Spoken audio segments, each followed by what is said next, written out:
C'était il y a un peu moins de 2 ans. Malgré les rappels à l'ordre du président de la Chambre des communes, John Bercow, les députés britanniques n'ont jamais pu tomber d'accord. Vote après vote, les conservateurs disent non. Theresa May, alors première ministre, n'a plus de majorité.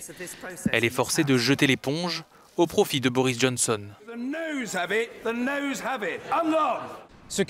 Peut-on compter sur ce Parlement pour soutenir l'accord de Boris Johnson? Pour Theresa May, ce fut une bataille difficile. Elle a effectivement dirigé un gouvernement minoritaire.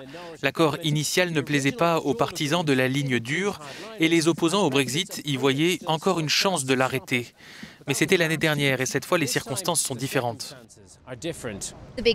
La grande différence pour Boris Johnson est le fait qu'il a une majorité de 80 à la Chambre des communes. Donc on ne va pas nécessairement assister à des votes serrés de la même manière. Certains de ces députés ne seront peut-être pas contents.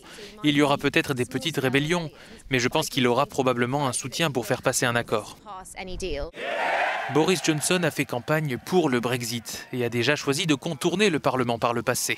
Selon certains experts, il pourrait prendre le risque de récidiver si nécessaire.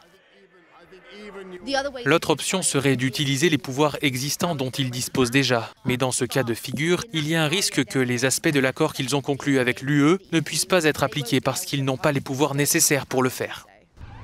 La ratification de l'accord risque en tout cas d'être plus facile au Royaume-Uni qu'au sein de l'UE, car les parlements nationaux devront aussi accepter l'accord. Donc que se passera-t-il si le temps manque ?